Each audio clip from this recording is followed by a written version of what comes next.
Good morning.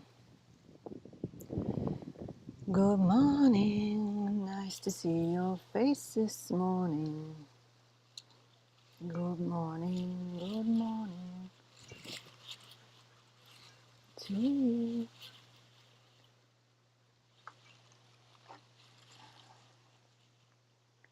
All right. How you doing? Why isn't this working? There we go. Alrighty. We're up and racing. Good morning. Good, what day is it? Good Tuesday to you. How you doing? I think we need to breathe.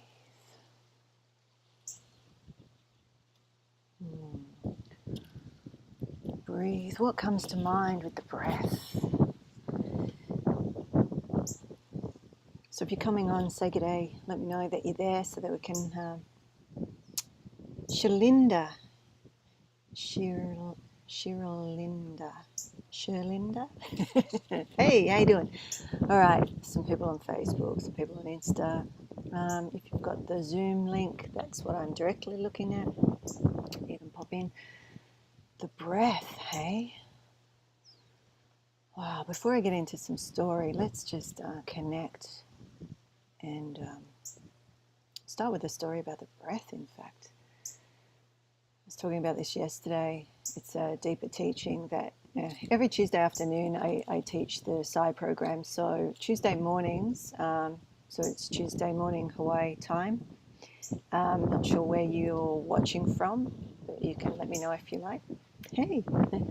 And so this week, oh my goodness, this year has been crazy, awesomely, blissfully, wonderfully traumatic. Love and fear, right? Love and fear. California. Okay.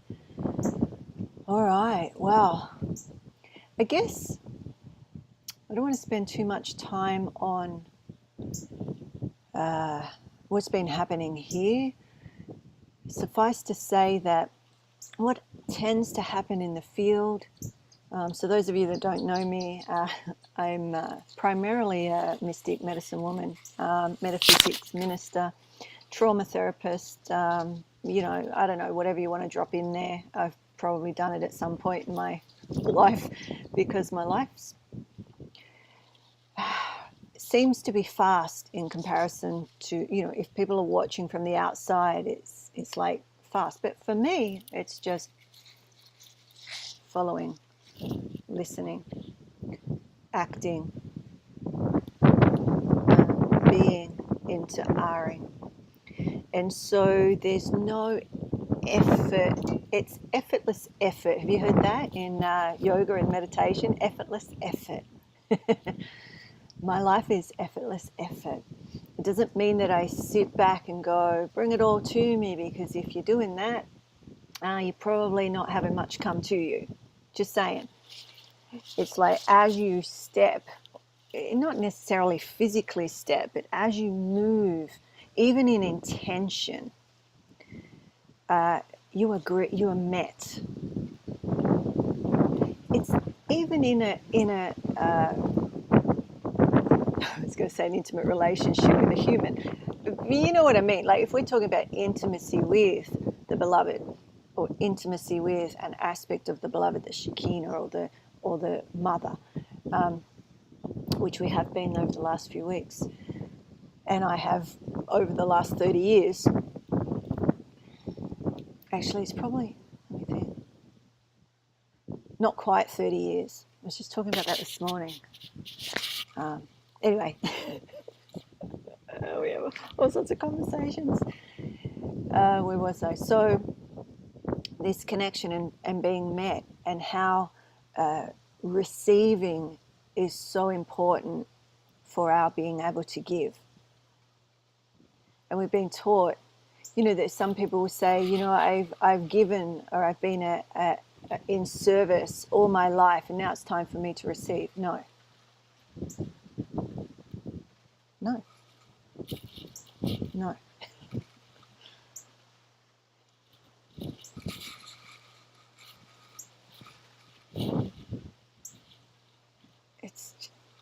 expansion, contraction.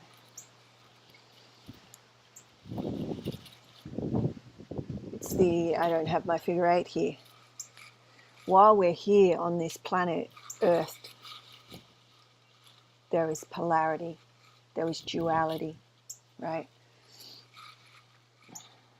And even touching on another conversation, I have awesome conversations anyway, about the masculine and the feminine, or where does,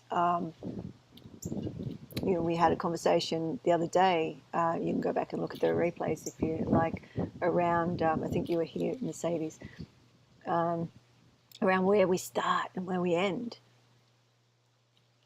And bringing it down to the physical of when you eat something, when does it become you and stop being it? Or does it go through, so you can do your head in contemplating these things, which has been my life. That's what I'm here to do. That's how my body, my minds work. And I say minds because another conversation we had this morning was around the blue. So this is going to link back to the breath, because I know I started about talking about the breath. So I wanted you to connect to the breath. And so here we go. We've gone on a big mystical little roller coaster already. So just to say this, if you stay with me long enough around the circle, it comes back to the beginning and you go, oh, okay, that story made sense. If you leave before the end of the story, you think I'm a mad woman. Okay, that's just my experience of you experiencing me over all of these years. People going, what is she talking about? It's a journey. We go on little journeys. So everything I'm saying takes you to this point. So just allow yourself, and see whether that's triggering you. So back to the blue and how it relates to the breath, which I touched on last Thursday, I believe. Was it Thursday? Probably not. I don't know. We've had fires, evacuations, deaths, all sorts of stuff today. I do want to acknowledge the people who have passed on that gate, because some of you will know them or know of them. So we'll get there in a moment. But the blue, and I've actually did some painting yesterday. So in our program, I'm not plugging it because you can't actually join anymore anyway, because it's a 10-month program and we're going into the second month. We're in the second month, but we have creativity or creative aspects of it. And the teachings are put into little cards. So basically you end up making your own deck, but they're specific teachings. So those of you that are in class this afternoon, now you know what you're going to be doing. This Tuesday is a theory class, so we're going into a lot of theory, but just to teach you or share with you about the blue thread. So this is the one I did live. I did a little into the blue meditation. I think some of you saw it that are watching. Into the blue meditation. There's no music. It's not for entertainment. It was just sharing a process that I was doing myself for my students, and it links to a very deep, expanded teaching. The blue thread. Into the blue. Being the blue, and then there's other layers of that which are advanced. So, I mean, that's even advanced. And we talked about the candle last week. It's my little painting of the candle. And you'll see the blue. And so they're linked. So I started talking about the breath. Now, how is the breath linked to what I've just said? Any guesses, any knowings, any contemplations around what would the breath have to do with the blue and the candle? what does the blue have to do with the candle? What do either of them have to do with you or us?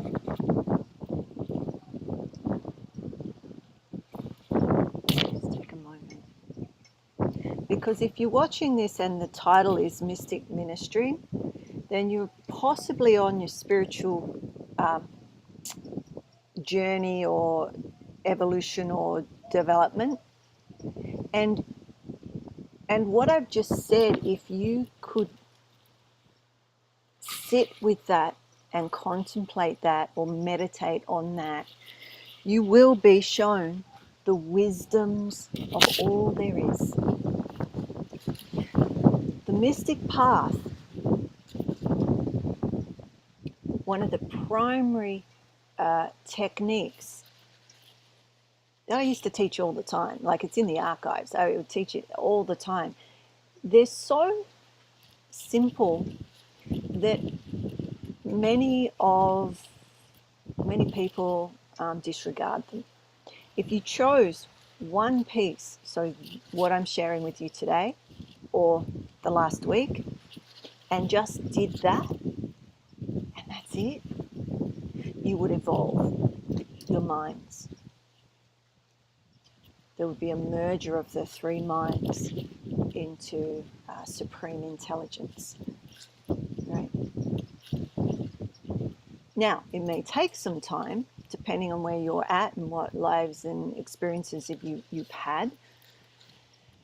But when you're viewing, listening, and viewing, you eventually access or activate the blue.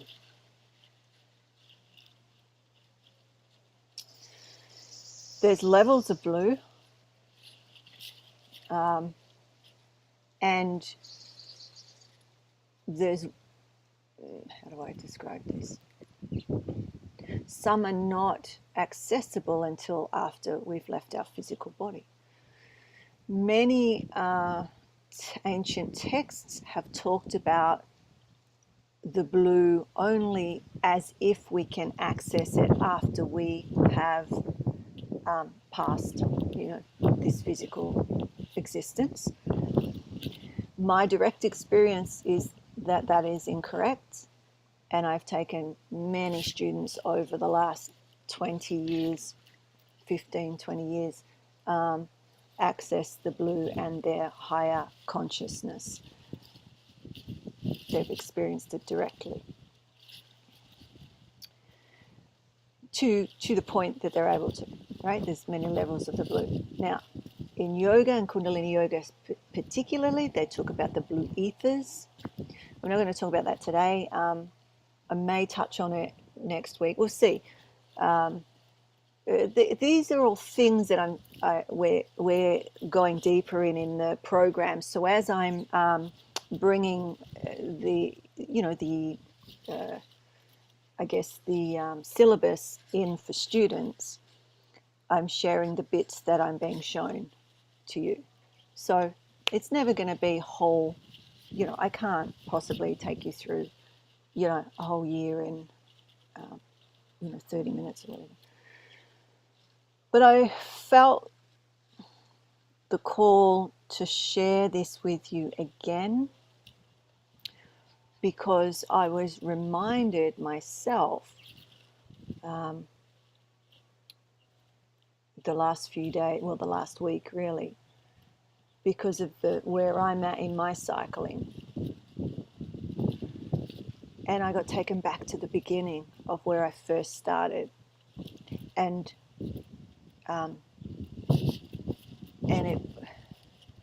it wasn't following any one. It was following the sound.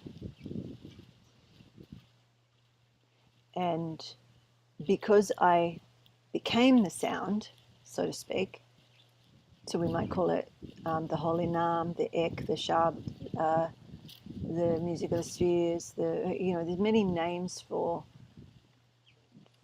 I call it the angelic orchestra, right? And you can't fully describe the sound. You can only say it sort of like.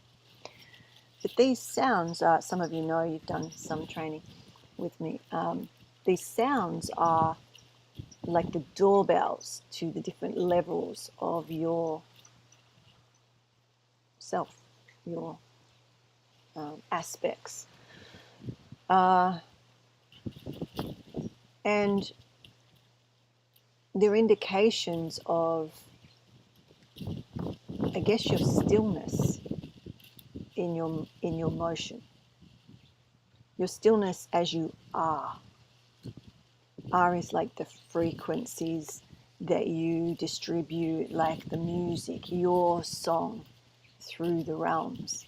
You're Ring, you're humaning, right? You're humaning. You're Mercedes-ing, you're Shiralinda-ing, you're whoever else is watching, I can only see your names, right?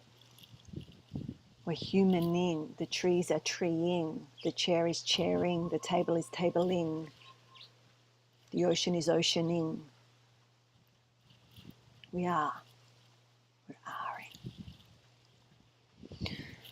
And so when we connect to the stillness and the sound of the stillness, which is roaring, it's not quiet. And some of you, it's hilarious in some ways. You have to chuckle because, and some of you may be going through this. I don't know all of who's going to see this or whatnot. So I'm just going to add this. There's many of you that as you move through your just life in general, and we're evolving as a species. We are evolving as a species. And so, you may start to be activated in certain ways and you'll experience certain sounds, certain vision, or you close your eyes and you see something. When you've activated what I'm talking about, you will see it with your eyes open or closed. It's not about the physical. It's not a physical seeing. And when you see the galaxy and all the stars and planets, when you're laying in bed and you're looking around, and then you close your eyes and you see exactly the same. You open your eyes, it's exactly the same. It doesn't matter because you're viewing beyond the physical. It's got nothing to do with your physical eyes. It's got nothing to do with your physical ears. It's listening with the ear and the eye of the heart.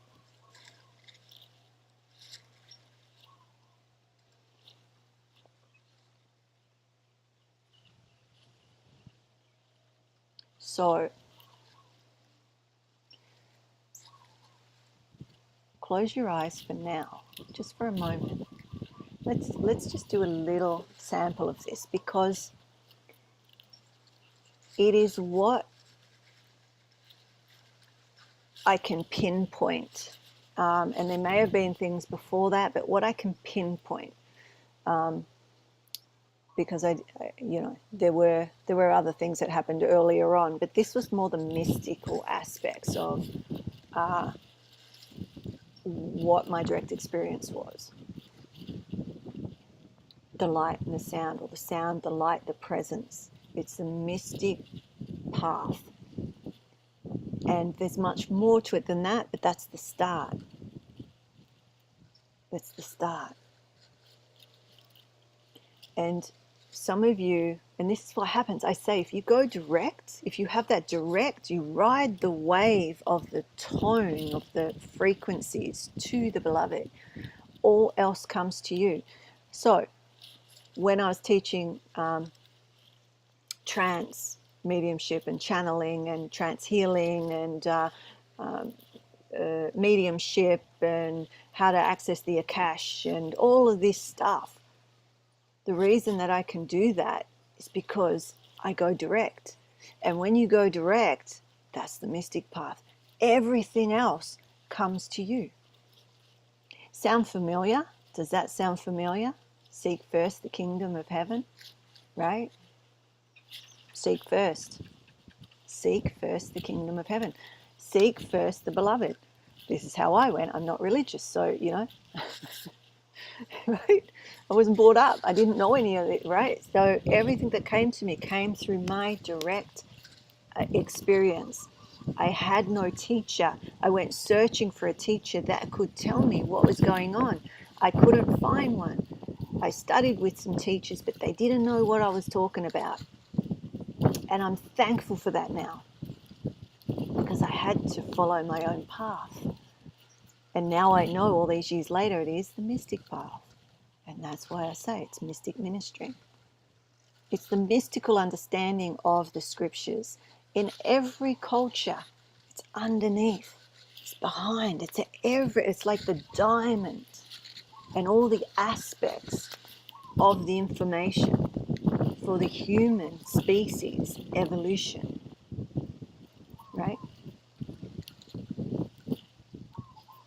There's no accident that I ended up doing anthropology. I fell into it. I thought, no, I was studying the human on every level, unconsciously, but something was guiding me back then. So, how do we do this? It's so simple. And today we're just going to touch into it, because I was reminded, and I'll tell you why I was reminded after we've done it, because I want to come into some grace in a moment for, you know, a lot of things, and we'll touch on that, because some of you may have been touched by what's been happening, and I don't know what's going on in your part of the world. So what I'm going to do, I've got my gong here. We call it a gong. It's a bowl, but it's used as a gong. And what I'm going to do, so I'll just so the mystic, the medicine men and women, the shamans, what happens is we go places and we bring information back. So those of you that have worked with shamans, medicine men, medicine women, mystics, the tools that they use are a remembrance of what they've experienced directly. The gong.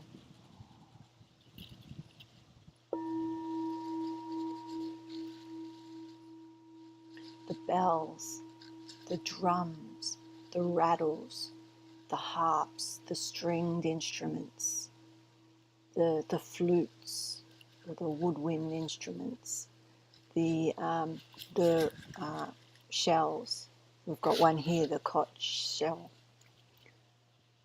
They're all sounds that are similar to the sounds that you'll hear. There's one that I describe as like a bagpipe. It's not really a bagpipe. But this is why we bring in sounds and experiences, to give you a remembrance of who you are. So in a moment, I'm going to ring the bell, and I just want you to close your eyes and listen. So let's just do that. Just close your eyes and listen. You can even put something over your eyes if you know, it just helps you. The darker it is, the better. So I'm just going to do this.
notice what you're viewing on your eyelids. Just notice what you see just directly on your physical.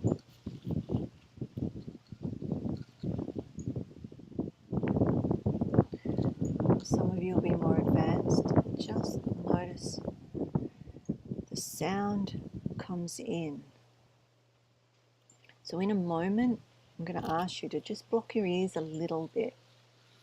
Not enough so that you're hearing the blocking of the ear, if that makes sense. You're just gently putting your fingers just on that, just in front of the ears, and just closing them a little bit. Or you could practice with what are they called? Earplugs.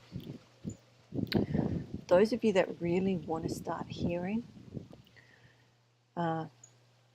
close your ears off regularly. Not with earbuds and listening devices, but listening devices. You know what I mean. Or, so some of my students have had a lot of success with that, just closing off the sensory system. So closing your ears and listening to the sound within. And noticing, and over time the sound, if you don't hear anything, just practice.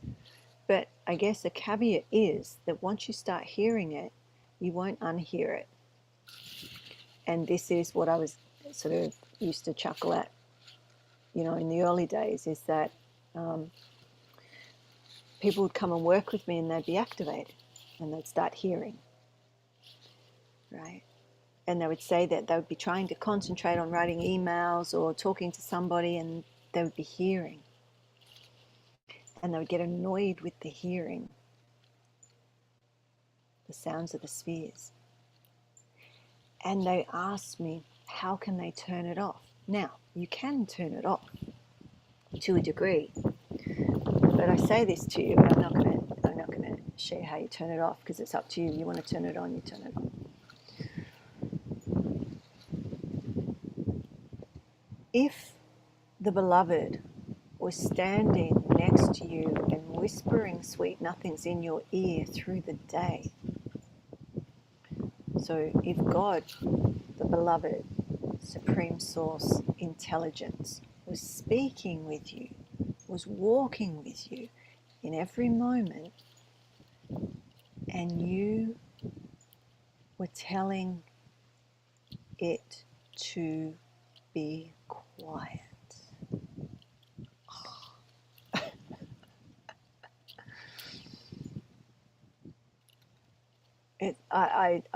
It's just, I don't know.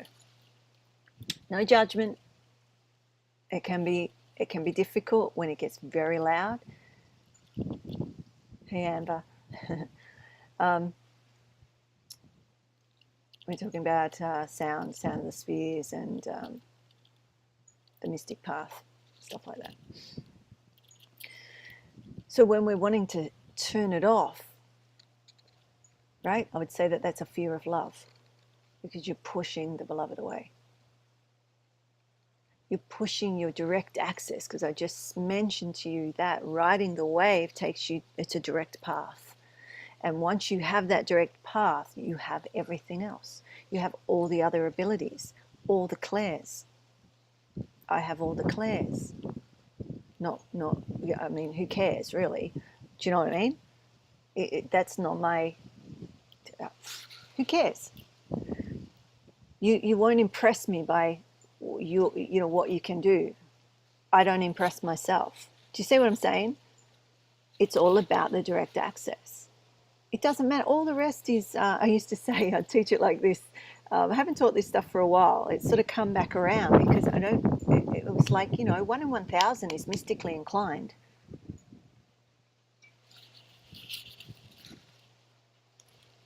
Right? Hello?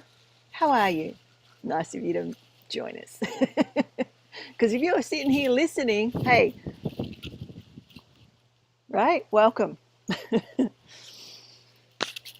I used to call, when I'd see and see people and go, they're a blue sister or blue brother, meaning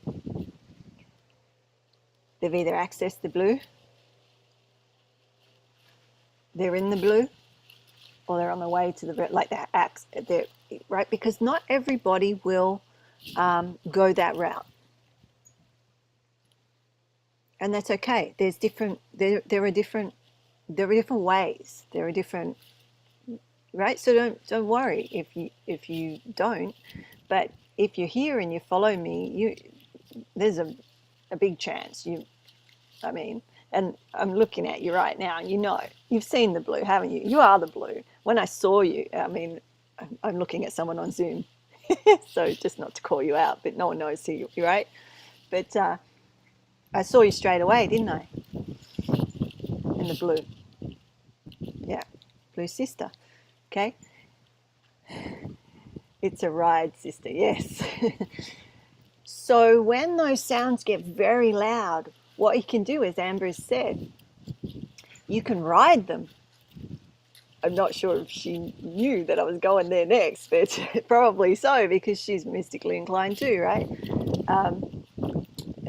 We met in university, didn't we, Amber? And we're sort of walking a similar path. So anyway, it's very interesting how we sort of come in and out of each other's lives. But the ride, so if you have activated it, so I'll give you this. If you have activated it, and if you've been around this community for a while, there'll be activation, because that's just how it works. Okay, I'm here to transmit, right? That's just, it doesn't matter what I'm talking about, it's a transmission. Right, so receive it, and there's an exchange. I'm receiving from you, you're receiving from me. I'm giving to you, you're giving to me. Like, we're giving to the community, we're receiving from the community. It's just how we are, right? How we are. So if you have high-pitched, sometimes it can hurt. In the early days, it'd be like, you would see me, I'd be doing the teaching or something, and I'd go, and I'd just stop, and I'd write it. And it would open up, and then I'd come back. It could be 30 seconds, could be 10 seconds, could be whatever it is. But people knew back then, because I taught them how to interact with me. Rather than me having to try and navigate being who I am and fitting into this tiny little box, no, I had to, because this is the beloved. This is the divine wisdom. This is me being the hands, right? This morning, what are we to do? Right? How are these hands? The Shekinah, the Divine Mother, the Shlina, the Shakti, the blue, that blue is another aspect of the blue, which relates to the fire, the flame that I showed you before, and also how we breathe, the combustion of the breath, the carbohydrates, the oxygen, all the rest of it, how we create energy in our body. But the awakening and ascension is it's like I used to call it a nuclear fission. There's so much heat that is required to accelerate to the next level, right? So how does that come back? So I'm bringing it back to the candle, the breath, because the breath is part of how we combust, what we eat, and into the bloodstream and all of that, all the science of it. Which, if you did psi, I would teach you every bit of it, but I'm just giving you little bits here, right? Because they pay for it. So it means there's an exchange, right? There's more of an exchange. So we go deeper. There's an emptying of them. There's an emptying of them through that seeding, right? It's not about money, brothers and sisters. It's not about me making a lot of money, because everything I make goes back into how I can serve you, right? There is something called seeding.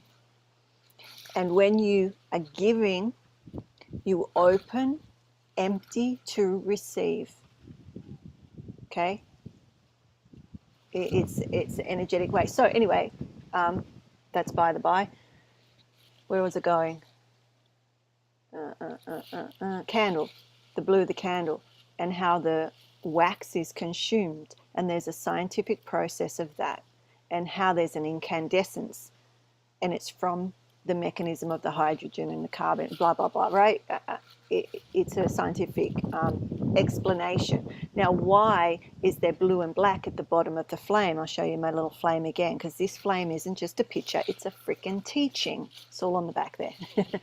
Right? Why? The green is the matter, the earthly matter that's consumed through the wick.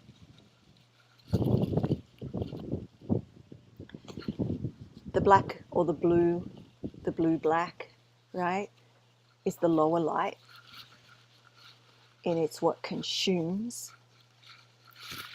It's the consuming, devouring fire. Now think about those of you that have followed the path of or that lineage of Kali Ma or Adi Shakti.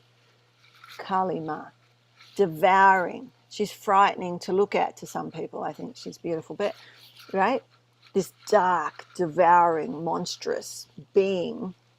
She's also transforming and birthing. This is the blue. This is the blue. This is the blue. The blue is the fire that devours fire.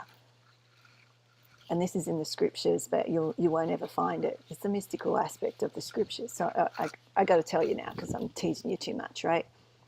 But there's a fire devouring fire. There's a God that devours the fire, which is the blue, the feminine aspect, so to speak, the Shakti or the Shekinah, or the I just call it the blue. Like, if you want to label it, I'm just trying to give you, because I don't know where you're coming from. I don't know who's here, right? We use so many different names to confuse. It's the blue, and that blue at that level is so divine, right? If we, and it says in the Zohar, if we cleave to the blue, it doesn't say the blue, if we cleave to the Shekinah, we'll be devoured.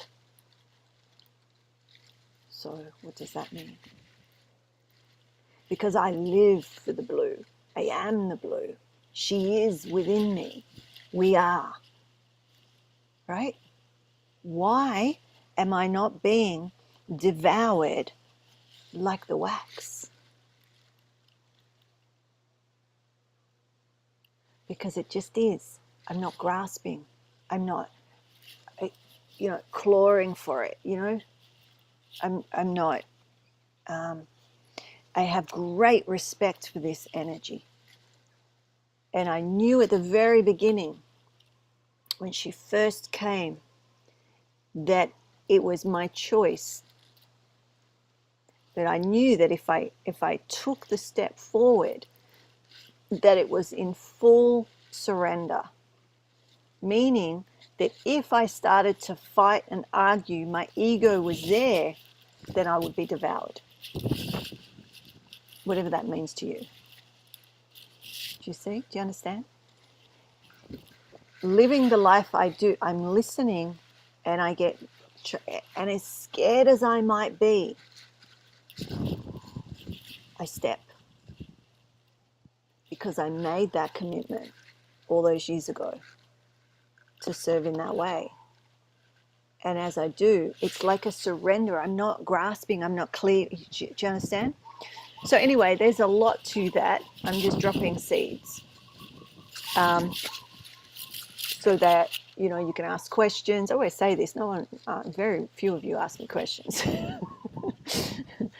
But if you're on your part, it's to find my way through what I've been experiencing in those early years was extremely difficult, because there was very few that had experienced it directly, right? I was lucky enough to find a very dear friend who's like family, and and he heard the sounds and he understands the sounds, and he's all about, his work is about sound, right? So we became family, and his wife actually recognized me as, you know, she said she's blue, like it's a blue thing. I can't. I mean, it's bizarre, but it's like an activation, and you can see each other, much like I said when I interviewed Elizabeth.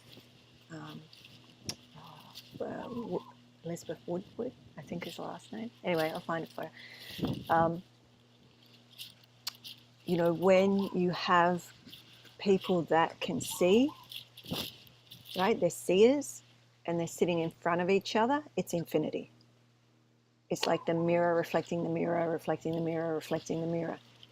And she identified that. So it was in an interview we did a couple of years ago. And I'd never met her before, but I knew that I was drawn to her. And when we saw each other, it was like, right? It was this infinity. And that's what it is. It's when a seer sees a seer. Like when there's two seers. See you, Amber. Thanks for popping in. All right, so that's the relationship to the breath. I didn't go right into it, but it's this combustion, this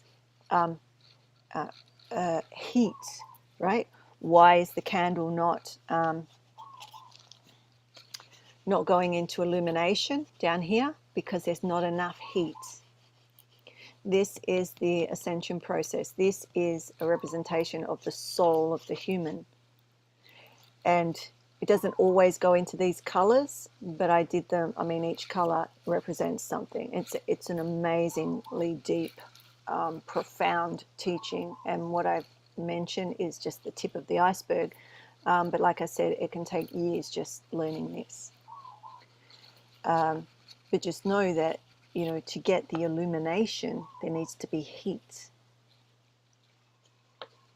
And where's the hottest part of the candle? So if you've experienced aspects of the ascension, you know, those colors might mean something to you. Now, the yellow is actually white, but I couldn't paint white. So, but a lot of humans will see it as yellow, and but it's actually white, because white holds every color of the spectrum. So when we get to the white, so the blue of the mother, the blue, let's just call it of the mother, name her whatever relationship you have, it doesn't matter. It's the blue of the mother, right? Consuming the matter here where she was dropped to, so that she can connect with the matter, the people. We are the fuel. We are the fuel for her. And that can be in relationship or through the devouring. You choose. Do you see what I'm saying? Now, she then connects to the white light. And that white light is part of the candle, but beyond the candle, there is concealed light. And that concealment is what is brought down by the process of our connecting with heaven and earth, right? We are the bridge between heaven and earth. Do you see? There is a process here, and it is the awakening and ascension, descension, soul embodiment, because that soul to spirit, right, brings down into the world a concealment of light that we can't access any other way. We cannot access that aspect of the beloved without, it's too much force, energy, light, whatever, right? So there has to be some concealment. But the aspect of the beloved of God that we can is this blue. is the blue. Does that make sense or not? Is this resonating? Talk to me. Talk to me, people. Talk to me. It's interesting because I come on twice a week, and it's like people stay and watch the whole thing, but it's like I have no idea what, where it's sitting. So some of you are saying yes, okay, good, all right, because it's like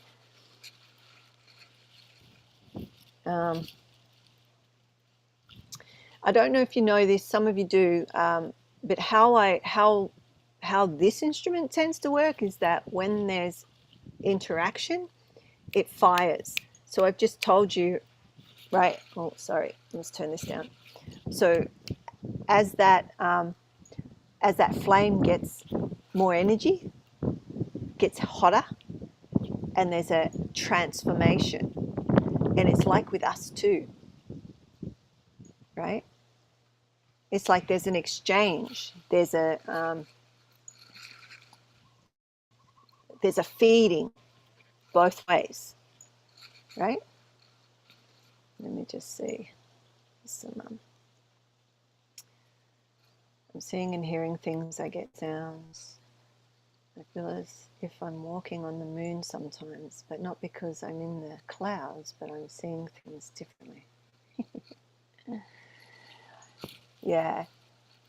So the last few years, I've been, well, it's quite a few years now, I've been really being here on Earth, right? Really embodying in every cell, like really coming in. Because I've been in this other, this mystic path for the majority of my life. And so it's interesting that it's come back around. So let me just touch. So have a breath. Because as you breathe, now you can see your combustion. You're creating energy and how it, how your system works and creates life and your energy, your fuel, how you fuel yourself. And there's these parallels to, we can see, well, often when it's pointed out, right, how the human works, how these, like the candle, like meditating on the candle will show you how the human works, will show you how the soul to spirit aspects work, will show you the science of the ascension process. You know what I'm saying? So I've given you bits of it, and it may not make much sense until you start experiencing it directly, and you'll go, oh, that's what she was talking about. Yeah, there you go. Right? You will. So sometimes you'll see the blue because it's an aspect of your energy system. But if you practice listening and then viewing, let me just read this. I came shortly after meditation and asking what my spiritual path is. I couldn't pull that up and was trying to access the beloved because I had that experience once. Yeah. Yes. So I would suggest, this is my suggestion for you, and it used to be my suggestion to start with for everything, but then I started just labeling it or using different language. So even in mediumship, we always started with connecting with the self, the body, physical body, what's going on in the physical body, connecting, having an intimacy with yourself and the aspects of self, so that then you could have that intimacy with that aspect of you that is the great mother, right? And and the sounds that will take you to that as well. But then being taken even further, and that is the union. So when you see the candle,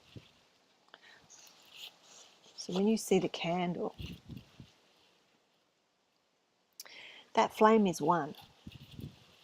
The flame is one. Yep, trying to show it on Instagram, but I can't. I've got a crazy filter on. Right? The flame is one, but you can see the different colors in it. They're all the different aspects of the flame. It's the same for you. It's the same for aspects of yourself. So, you know, when we say everything's one, right? But how does the little mind understand that? It can't. We have to access the higher minds. Okay? Majority of what I teach is outside of that mind. And when you start to shift into outside of that aspect, you go, that's what she's talking about. Because the little egoic mind won't, it's not that it won't, it's in fear, right? So it closes off to anything that is potential threat to you. Just like in energetics, triple warmer, right? Triple warmer is the masculine or the yang arm of the nervous system, energetic nervous system. And it's there to keep you safe. Like number two, right? We've got one, which is coming in to this incarnation, and then two, you know, the ability to say no, right? Or how you're going to walk as this human, right? So that's the incarnation. So we're sort of looking at the coming in and the going out, but also how to be all of it at the same time.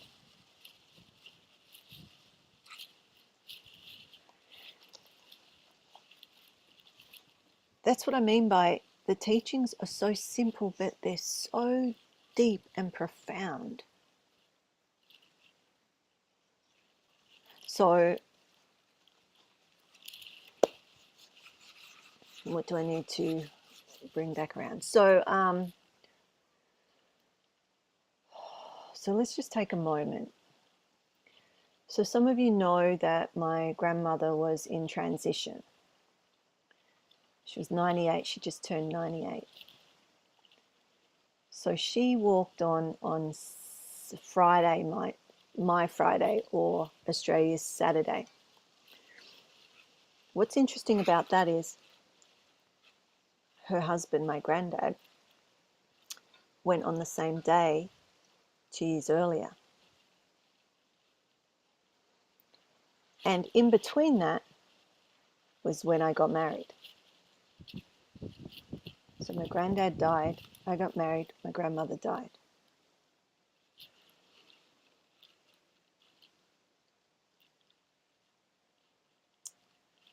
And all the stuff that happened in between. And with that, a beautiful soul who is a blue one as well. I met her many years ago. And as soon as I saw her, and I can still remember and she'll laugh if she's watching, I don't know if she's watching. I remember what she was wearing. I remember our conversation. I remember everything. When you see me in clinic or when I'm working with you, what I remember about you, I may not remember your name, but I will know everything else about you. It's bizarre. And she didn't really know why she thought she was coming to see me for health stuff, you know, because I was I still am an energy practitioner. But I also did higher energy understanding protocols for awakening and ascension. Right? So she came for, when she lay down, and first thing I saw was her pendant, which was Kali, the Great Mother. And I started to talk about that and the energy, and yeah, she was blue. And in saying that, so I'm not going to mention any names because I don't know who knows and who doesn't yet. But her husband passed away on the same day as my grandmother. It's a profound gateway we're in. Okay, there's 8-8, but it's beyond 8-8, right? There's times when there's multiple gateways through, well, what I call the gateways, because I see them. And how I see them is through, like, they're like black plasma. They're like literally geometry in front of me, moving and right. So I'm not going to go right into that because it's a little out there, and it's not something that I can necessarily teach you. You're either a gatekeeper or you're not. Do you know what I mean? It's a role. It doesn't mean that you're any better or worse than anybody else. It's a particular role in life, and that just happens to be one of mine. So when things happen, so this week in that gateway was my 1 year anniversary. We had massive fires here, and were evacuated. And then in Maui, there's like, I don't know, there was 92 dead last I heard. There's probably more finding bodies. The fires are still going. And then we went to a little red cabin for our anniversary near Kilauea, active volcano. And saw the devastation of 2018, where all the three flows had covered roads and everything. So at some point, I'll show you some images and video and whatnot. The day we left, there was an earthquake, 4 point something, and she's active again. Like the summit's active again. Now that's just where I am. I don't know what's going on where you are. I don't know what you're dealing with. And I'm not going to say it's good or bad, because we could say, Eric and I talk about our energy together all the time, because we're here to do particular work, together on this earth, individually, but also together. And wherever we go, there's phenomena like that constantly. There's phenomena for the last nearly 2 years. And I was contemplating this, and I joke and I just say, will you just stop it? Just stop it. I say to him, just stop it now. It's enough. It's enough. Because sometimes our little self needs to be able to just take a breath and go, okay. But what that's about is, so energy, you've all heard this, I'm assuming, it can't be destroyed, can't be created. What is here is here. Okay? So when there's, I used to teach this as well with EMFs and all of that. Nothing's new. It's all been here. It's just transformed into a slightly different experience. Do you see what I'm saying? So when we are together, or we're doing our work and things are happening, it's like I'm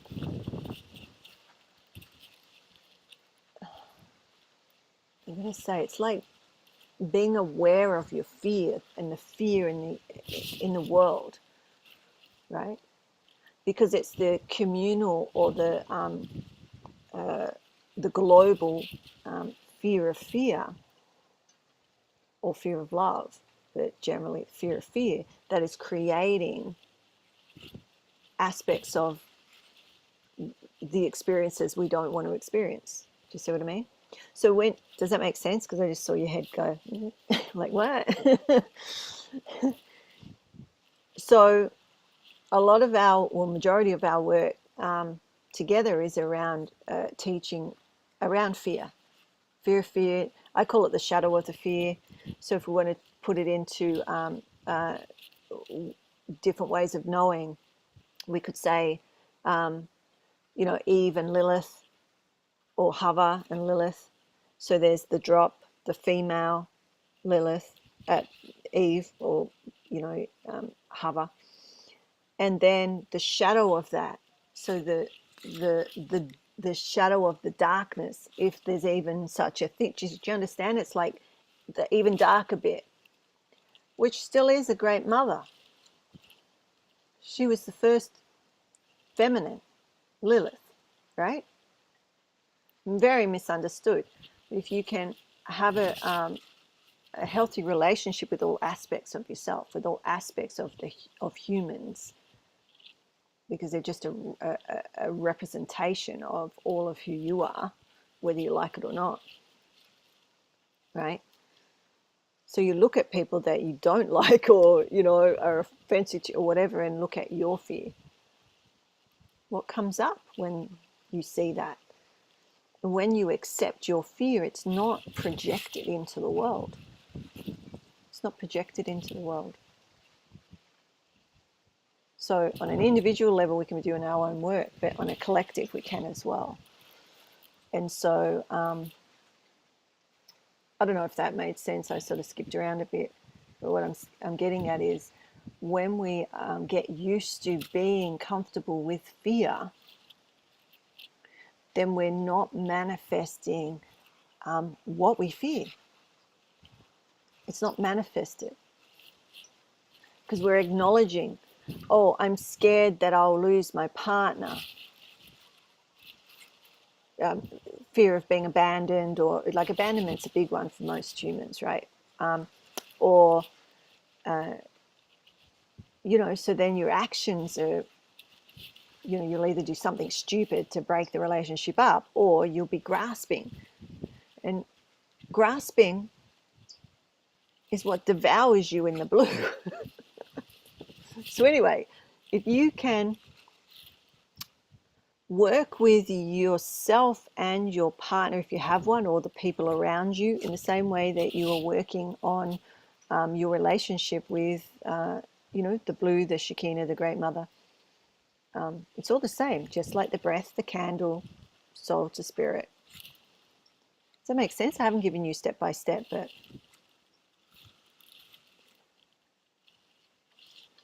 I see my fear in his fear. Lately we're talking about our fears and working together. Yes, that is so conscious. If we can just have conscious relationships. So yesterday, I'll tell you this. So with everything that happened, it's not that it doesn't affect me, but I'm reflecting on how it impacts me. So where I feel my nervous system go, and then I can regulate it. I go, okay, what am I scared of? Oh, I've been in fires before, and it's a little bit of like, past, what do you call it? Imprint. Okay. So even the smell of smoke, I was on alert. I saw the fire at 1 a.m. in the morning. We're watching it. The whole, all this was up in flames, and I was just watching it because, I wasn't going to sleep in that. And my sensitivity to that, because I'm like, because I live in Australia. The whole of Australia goes up in flames, right?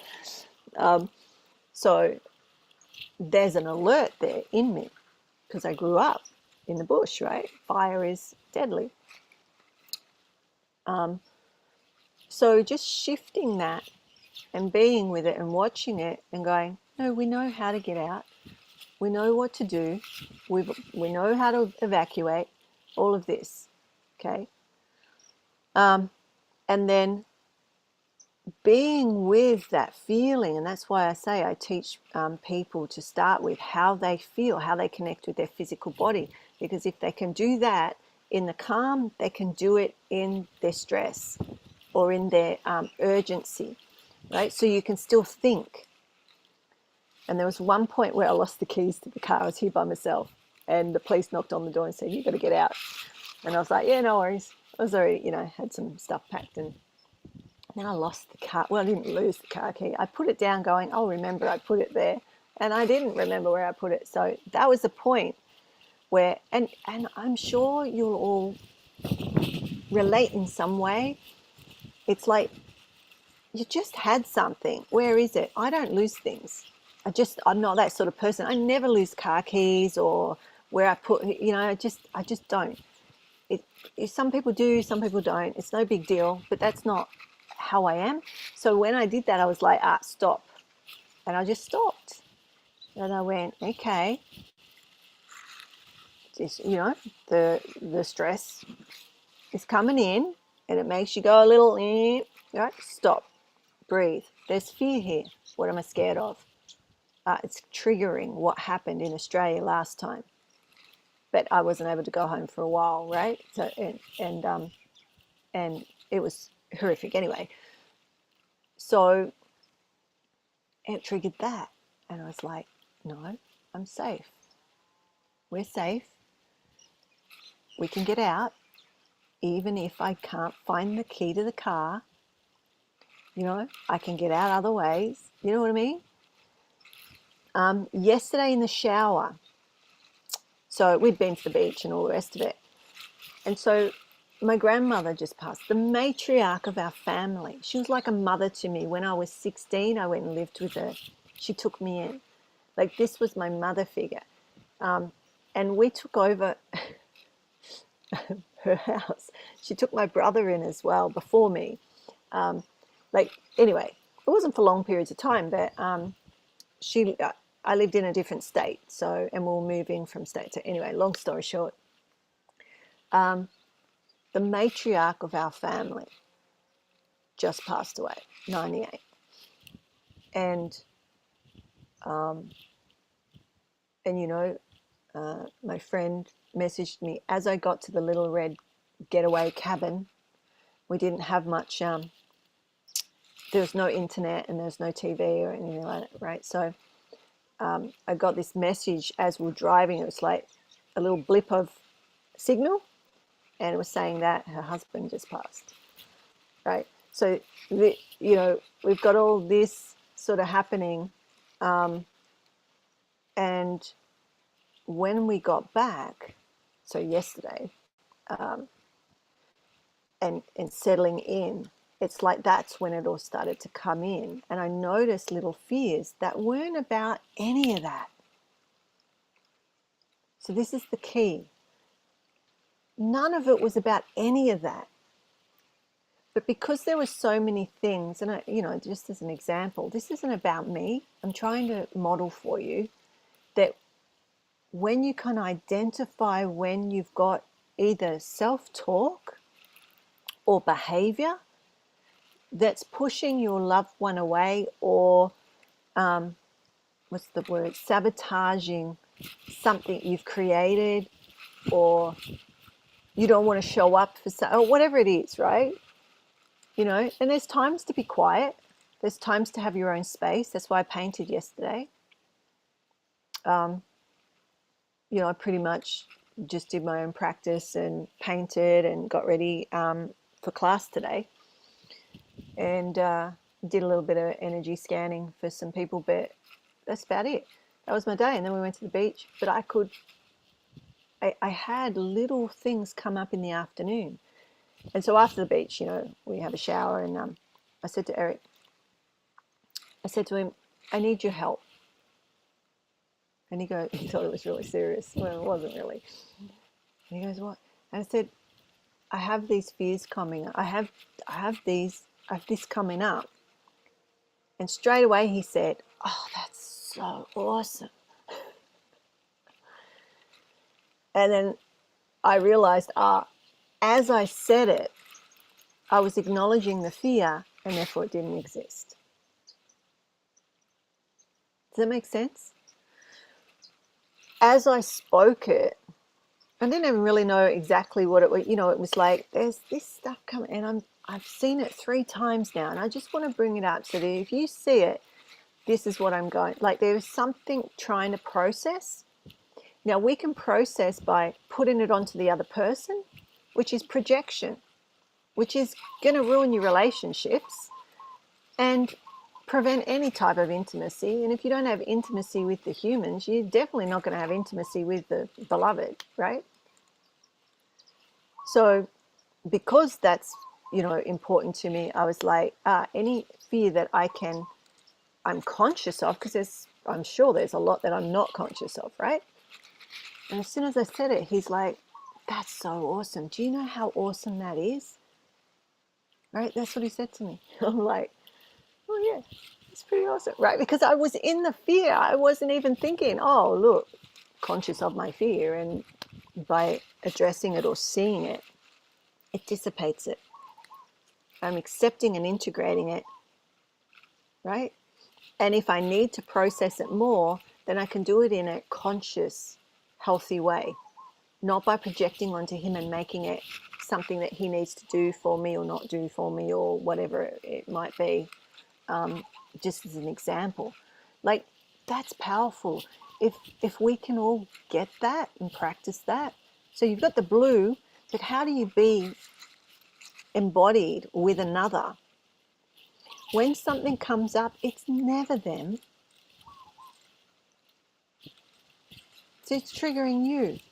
It's the energy between you. Sometimes it's your stuff, you're triggered, right? Or my stuff. Sometimes I'll wake up and I'll feel it in the field, and it could be the community stuff. Who knows? It doesn't matter, but I'm feeling it, so it's in my nervous system too, right? I'm feeling it. If you feel it, it's yours as well. Like you know, you're part of it, like the flame. And so just by recognizing that and going, catching it and going, oh, there's something here. And if you have somebody that wants to work consciously with you, it's very rare, but if you have that, beautiful. Continue to converse about how you can continue to work on the fear. Because it's not actually the fear itself, it's the fear of the fear. So I just lost some people. I'm in between immigration, so I don't really have. I'm in limbo for nearly a year now. So there's a lot of loss of like stuff, all my stuff, paintings and everything is not here. I don't know when I'll ever get back over there. Loss of family and all that, and now the deaths over the last handful of years, the last 3 years, there's been 6 in my family. Like there's a lot, and my dog, my Great Dane, he passed just before I came over here. So when there's a death, even though death to me is a gateway, so when my grandmother transitioned, she actually didn't go to so she physically died, by the doctors on the Friday in Hawaii or Saturday in Australia. But today is the day where it all opened up. And so, I was laying in bed this morning and it was like, I was so expanded. And this happened when my grandfather died too. It was like, I used to do, I haven't done it for a while. Oh, I did it with my dog who just passed, but all my animals, because I had lots of animals and llamas and whatnot. And when they had passed through old age, I would sit with them and we wouldn't bury them until they had left their body, and how they would move through and out my crown. It's a beautifully strange experience, but I've done it for a long, long time, and I've done it with humans and animals. And there's an opening today.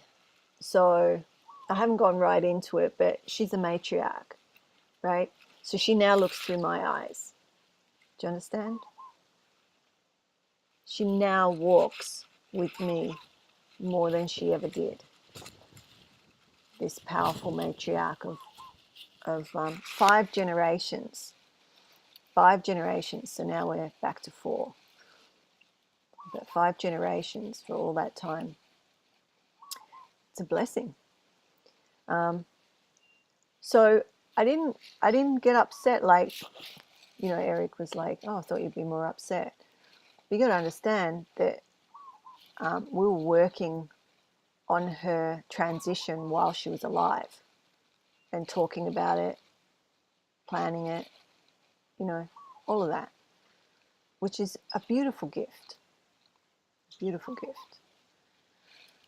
be able to do that and discuss it. And actually my brother, so just for those of you who don't know, my brother's got a brain tumor, supposed to be terminal.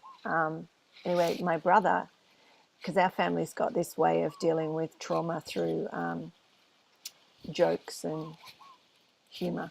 So I was talking to him on Friday because he's the one who rang me and told me.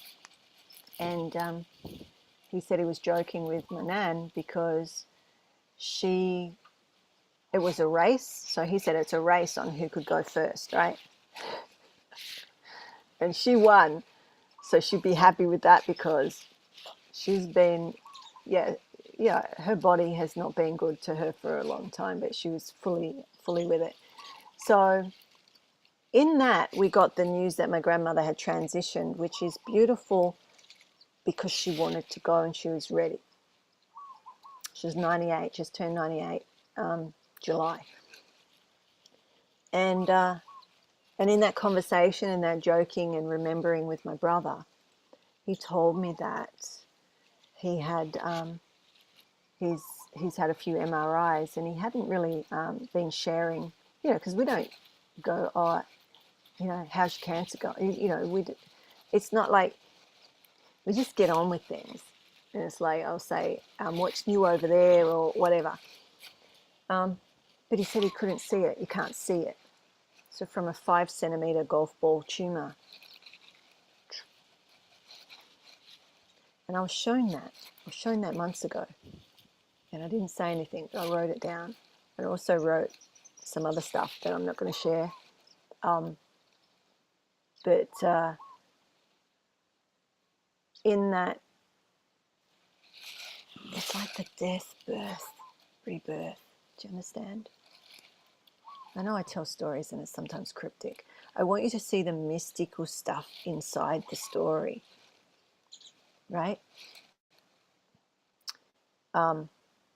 Why is he doing so well? Well, it could be numerous reasons. I mean, I work on him every day, every weekday, pretty much. I work on him, scan his systems and do what we call walk in grace. But he also refuses to accept what the doctors say, and my mum did that too. My mum had cancer at one point, so they say. She never, we never even said the word. We're like, and then she went back and she didn't have it. I can't make this stuff up. Although I say that a lot, and Eric says, yes, you could make it up. And I'm like, yeah, I suppose I could make it up, but very, anyway, so I don't know if this is helpful to any of you. I think a lot of people have lost hope and lose hope.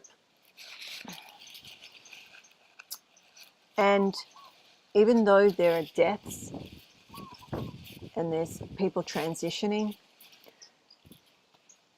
that transitioning in that gate is so profound. I don't even have words. And I can't prove it to you. But all I can say is, there are times when people are called home because their role is something more than they can do here on earth. And I just know that to be true because I'm also a medium in a trance, so I talk to all sorts of beings, right? But know that death is a doorway. When a loved one goes, they are more part of you than they ever were before. It's like when we used to say this for our gurus and masters, right? When you love to that degree, there's devotion, like the matriarch of the family. When she goes, when he goes, when they go, the dissipation of who they are is within you, right? The yogis know this. I know this. Why today am I, like if I could express to you what I've been experiencing, Why? Because she's come in. She's now, like she always has been, but do you understand? So if we can accept fear, and death is one of our greatest fears, other than public speaking and taxes, which I'm doing all, right? I've just done my taxes, had a big tax bill, but anyway, public speaking and dealing with death. I accept it all. Like I'm not accepting it perfectly. I'm not perfect. I'm working on it. I'm dedicated to, in this life, navigating love and fear. The fear of fear and the fear of love. Consciously, because it's there. And when we're conscious of it, it doesn't have to come up and smack us in the face, right? All right. So we touched on the blue, we touched on the breath, we touched on the candle, we touched on fear, our experiences, how we can navigate it a little bit. It's really so simple. Like nothing I've said is difficult, right? It's just that when we're in it, it's like we're unconscious of it. So it's a matter of like, how do you start observing yourself? Well, just by observing yourself. Have moments of that, just by observing yourself. When you do the practice of the sound, right, and you're sort of looking either on your eyelids or here if you want to go there, it gives you presence. And then you can do it with your eyes open or closed. And when you hear the sounds of the spheres or the holy Nam, the Ek, it is a living meditation. I hear 24/7. It's a constant. And it's just is now, right? It just is. And lately, actually last night and this morning, I've been going deeper into it so that I can refine it, so that I can share it in a more advanced way than I had before, right? Because I'm here now, not there. So this is why it's coming up again, because the teachings from the past, I'm looking at them, for people who are just starting, and refining them, refining the language and how I describe things and whatnot. So that's why it's coming in again. Because some of you weren't with me 15 years ago or 10 years ago or even 3 years ago or 5 years ago, right? You might have only come across me the last year. So let's just have a moment. We'll end with a little circle and grace, and you can pop your loved ones' names into the center, into the circle, and we'll just do a little circle to end. And often when you're in circle, so if you are practiced, when we go into circle, connect with the circle, but then it's like so what I've been teaching lately is recognize holy wisdom within you, and notice as you're in circle. So this might be like, rubbing your tummy and tapping your head at the same time. That, for those who, want a bit more of a challenge, you're in circle, connect with the circle. So do that now, just connecting. So I'll ring the bell. So connecting with the community, right? As we're going into our circle in grace. And breathe. So you're building the container. And then as you're doing that, start to listen and view while your intention is in community. And just do that for a moment. Just see, just observe. You're listening.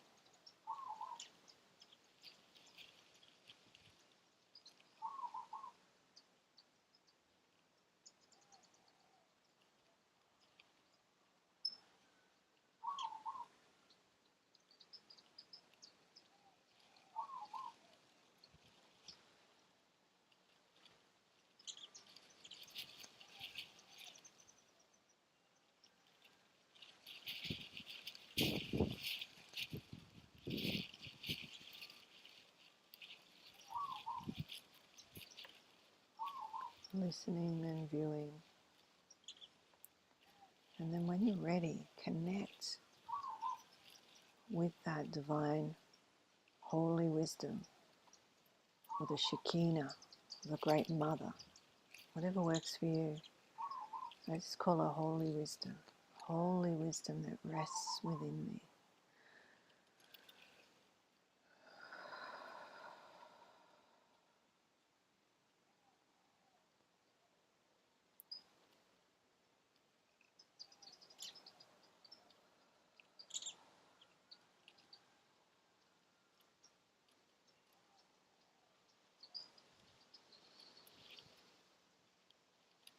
And as you're doing that in your circle, in the community, you can stay with that for yourself. I'm just going to connect with the people that are needing, wanting, requiring some extra love.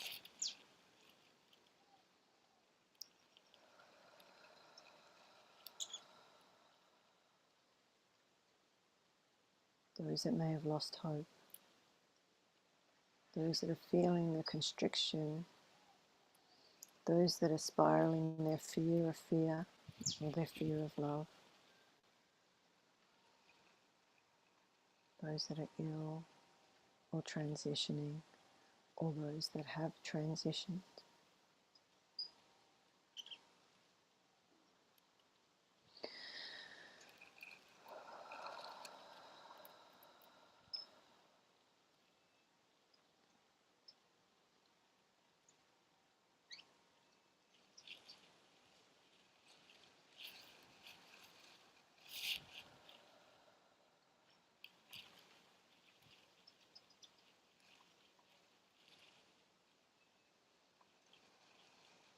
May you dive into the blue and be open to receive always that birthright, your birthright as a human incarnated, experiencing at this time.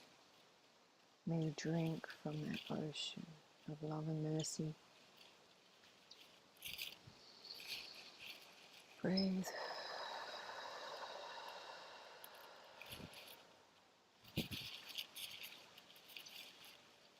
May they receive all that's theirs to receive, what they're ready to receive. May they be open to receive. And those transitioning, may you be graced with the access through the blue ethers home, traveling safe in your cosmic spaceship.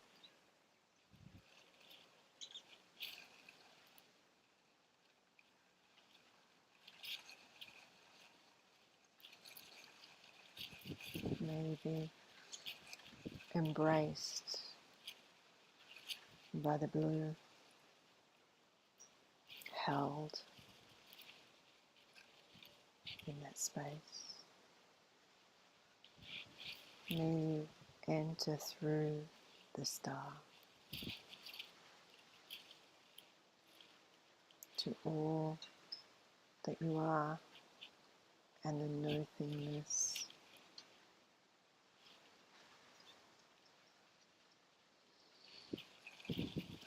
May our ancestors continue to see through our eyes. May we walk for them and with them. We are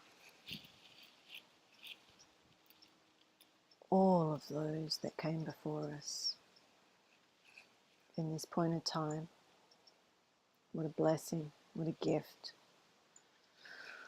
May we hold that responsibility well with strength and honor and devotion, humility. And may all in this circle be graced, touched by the hand of the beloved.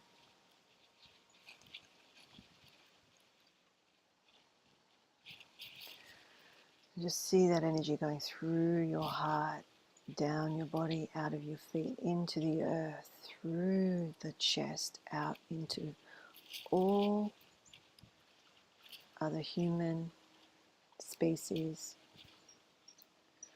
sentient beings that may require some grace today.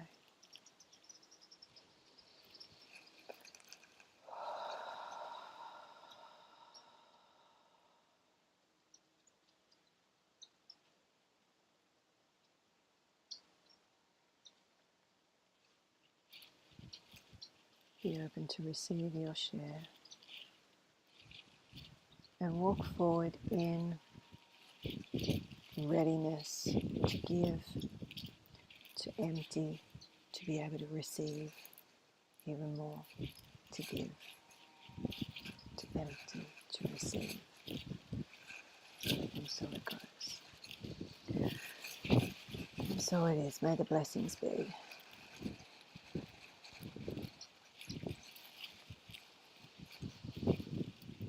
So just coming back.